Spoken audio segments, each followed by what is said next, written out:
प्रगति पथे Odia YouTube channel तरफ आपण मानक स्वागत करुच्ची। बंधुगण, व्यक्तिगत असुविधा हेतु आपण मानक ओडिया ग्रामर पार्ट 22 भिडटी देवारे विलंब से मु दुखित। आज दशम श्रेणी बोर्ड परीक्षा 2025 ओडिया पाई मु केतोटी गुरुत्वपूर्ण रूढ़ी सिलेक्शन करिछि जहा परीक्षा उपयोगी। तेणु आकु दशम श्रेणी पिला माने निश्चित भाव में देखी आपण मानकर परीक्षा रे भल अंक आने चेष्टा करेंगे। यही आउ समय नष्ट न करी मु वर्तमान परीक्षा उपयोगी गुरुत्वपूर्ण रूढ़ी ओडिया ग्रामर पार्ट 22 को आरंभ करने जाऊँगी। आपन जदि मो चैनल टी सब्सक्राइब करना तेज दयाकोरी सब्सक्राइब लाइक कमेंट और शेयर करने को भूलु ना। क्वेश्चन नंबर 1 जे कुहा मुंडा कपिला रूढ़ीर अर्थ कौन? जे रूढ़ी आमे समस्ते जानी जे ए रूढ़ी परीक्षा रे आसीबो 4 मार्क।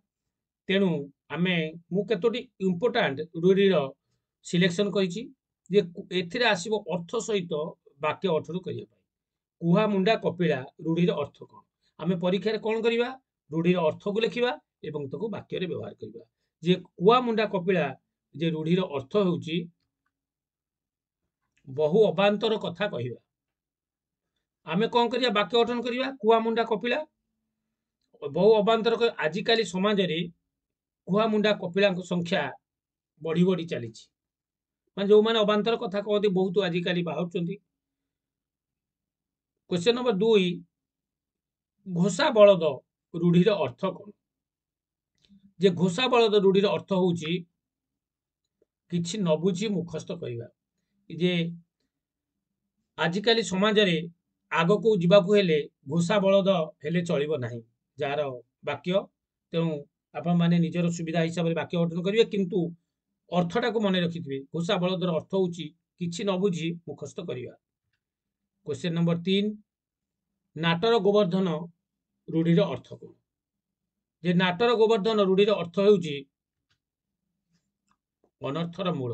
आमे कहंती नहीं तू होउचु नाटर गोवर्धन अर्थात ए भी जो अनर्थ जो असुविधा घटिला से असुविधार मूल कारण होउचु तू। अर्थात नाटर गोवर्धन अर्थ होला अनर्थर मूल। जपामाली जे जपामालीर अर्थ होउची जपामाली रूढ़ीर अर्थ कौन? तार अर्थ होउची अति प्रिय। जे जेजबापा और जेजमा नातीटी को जपामाली करिसेंती अर्थात से तांकर अति प्रिय। क्वेश्चन नंबर 5 तिनी पांजीरु जीवा। आमे कहंती मझिरे मझिरे तू तिनी पांजीरु गलु अर्थात तिनी पांजीरु जीवा रूढ़ीर अर्थ होउची जस हराइबा।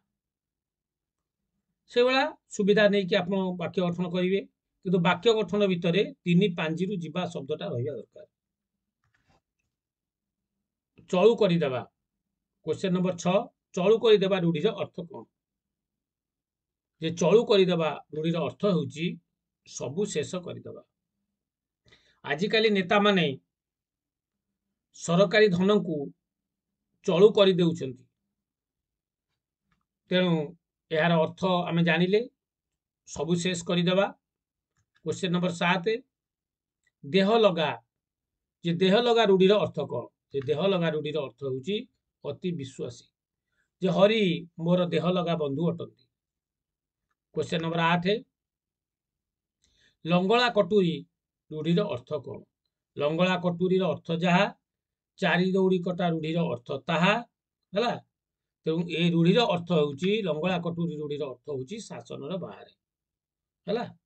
तेणु यार वाक्य मध्य आपण माने करिवे। वाक्य तो निश्चित परीक्षा रे करियो पड़िबो हला। क्वेश्चन नंबर 9 उपरी माल रूढ़ीर अर्थ कौन? जे उपरी माल रूढ़ीर अर्थ होउची मागणा मिलिबा। जे हरिबाबू दरमा सहित उपरी माल नेबा पाई मध्य पछांती नाही। जे आपण मने रखियो पड़िबो जे रूढ़ीर अर्थ लेखिकी तो सार्थक वाक्य करिबा। साधारण वाक्य टिके कले करिले हबो नै। रूढ़ीर अर्थ टिके रूढ़ीर वाक्य टिके बड़ हब किंतु ताहा ठीक भाव लिखिले मार्क मिलिବ। क्वेश्चन नंबर 10 ओलियारू गजा रूढ़ीर अर्थ कौन? जे ओलियारू गजा रूढ़ीर अर्थ होउची जन्मरू चतुर। नट बाबू को कथा कौन कहबी से तो ओलियारू गजा बुझेला। क्वेश्चन नंबर 11 जीरारू शिरा काढ़िबा रूढ़ीर अर्थ कौन? जे जीरारू शिरा काढ़िबा रूढ़ीर अर्थ होउची अजता दोष देखाइबा। जे गोलोक बाबूंकर खराब प्रकृति होउची से जीरारू शिरा काढ़ंती तथा अजता दोष देखांती। क्वेश्चन नंबर 12 सुआ परी घोषिबा या केउ प्रकार रूढ़ी? जे सुआ परी घोषिबा या होउची तुलनात्मक रूढ़ी। आम जानी जे रूढ़ी को तीन भाग विभक्त कराई, गोटे क्रिया युक्त रूढ़ी, गोटे क्रियाहीन रूढ़ी आ गोटे होउची तुलनात्मक रूढ़ी। तेणु सुआ परी घोषिबा अर्थ होउची सुआ परी घोषिबा या होउची तुलनात्मक रूढ़ी अंतर्गत। सुआ परी घोषिबार अर्थ होउची किछि न बुझी मध्य आमे घोषि चलिबा। जे जे सीताकांत अंक पाठ को मध्य सुआ परी घोषि चलीछि हैला। तापर जिबा क्वेश्चन नंबर 13 ओसिया कालर मसिया रूढ़ीर अर्थ कौन? आमे प्राय कथा कथा कहती कि ओसिया कालर मसिया पोशाक पिंधिकी आइछु। तेणु ओसिया कालर मसियार अर्थ होउची अति पुराना। आजिकाली समाज रे ओसिया कालर मसिया पोशाक पिंधिले कहीं आदर करिवे नाही। क्वेश्चन नंबर 14 गोबर गणेश रूढ़ीर अर्थ कौन? आम कहती है सेटा गोबर गणेशटा अर्थात गोबर गणेश रूढ़ीर अर्थ होउची मूर्ख बा गजमूर्ख। बुझी होउची तार वाक्य गोटे करि परिबा जे गोबर गणेश रूढ़ीर वाक्य गोटे कहबा। आजिकाली समाज रे गोबर गणेश संख्या बढ़ी बढ़ी चलीची हेले से माने समाज को प्रति क्षण रे लोटी चलीचंती। क्वेश्चन नंबर 15 पवन परी धाइबा ये की प्रकार रूढ़ी? ये मध्य कहि सारिछि पवन परी धाइबा होउची तुलनात्मक रूढ़ी। तुलनात्मक रूढ़ी काउ कहबा जे जेउ पद संगति रे गोटे उपमावाचक शब्द थाए ताहाको आमे तुलनात्मक रूढ़ी कहंती हला। एठी पवन परी धाइबा की परी धाइबा ना पवन परी धाइबा। पवन जेपरि अनवरत गति करिताए सेही भली हमकु धाइबा को पड़िबो। तेणु पवन परी धाइबा होउची तुलनात्मक रूढ़ी। क्वेश्चन नंबर 16 बण बिछुआती रूढ़ीर अर्थ कौन? आमे कहते जो पिला अति दुष्ट हबा कहे कि बण बिछुआतीटा। तेणु बण बिछुआती रूढ़ीर अर्थ होउची अति दुष्ट हैला। मदन कथा कौन कहबी से तो गोटे बण बिछुआती वाक्य पाइल। क्वेश्चन नंबर 17 अंधर लौड़ी या केउ प्रकार रूढ़ी? अंधर लौड़ी रूढ़ीर अर्थ होउची ओह सॉरी अंधर लौड़ी या केउ प्रकार रूढ़ी थिला? जे अंधर लौड़ी होउची या क्रियाहीन रूढ़ी थिला।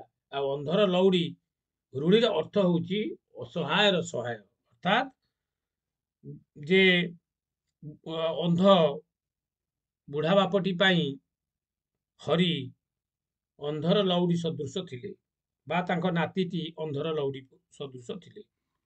क्वेश्चन नंबर 18 छाती फुले चलिबा रूढ़ीर अर्थ कौन? जे छाती फुले चलिबा रूढ़ीर अर्थ होउची आमे गर्व देखाइबा। समाज रे नेतृवर्ग बा समाज रे शक्तिशाली लोक माने बा धनी लोक माने सर्वदा छाती फुले चली थांती। क्वेश्चन नंबर 19 हाथ धरिबा रूढ़ीर अर्थ कौन? जे हाथ धरिबा रूढ़ीर अर्थ होउची विवाह करिबा। ए तो वाक्य सहज वाक्य होई परिबो जे आसंता डिसेम्बर 25 रे मोहन सीता देवी हाथ धरिबे अर्थात ताकू विवाह करिवे। क्वेश्चन नंबर 20 माछी को म न कहिबा रूढ़ीर अर्थ कौन? जे माछी को म न कहिबा रूढ़ीर अर्थ होउची खूब निरीह। आजिकाली समाज रे माछी को म न कहिबा पिलाटी मिलिबा कष्टकर। बंधुगण एठी आपनको मु 20 टी गुरुत्वपूर्ण रूढ़ी देइछि जा आसंता परीक्षा पई निश्चित भाव रे उपयोगी हेबो। आपण माने भिडियो टी मूलरु शेष पर्यंत देखंतु एवं प्रतिटी प्रश्नर उत्तर को मने रखंतु एवं आपनको कार्य रे लगांतु। आज एतिकिरे मु ओडिया ग्रामर पार्ट 22 को शेष करूछि। तो आपण मानकु सेई गोटिए कथा जदि मो चैनल टी सब्सक्राइब करि नांती तबे लाइक कमेंट सब्सक्राइब करिया पई भूलंतु नाही एवं आपणकर बंधु वर्ग मानकु मध्ये या शेयर करंतु। आपणकर शुभ कामना करी मु रहूछि। नमस्कार। जय जगन्नाथ। जय जगन्नाथ।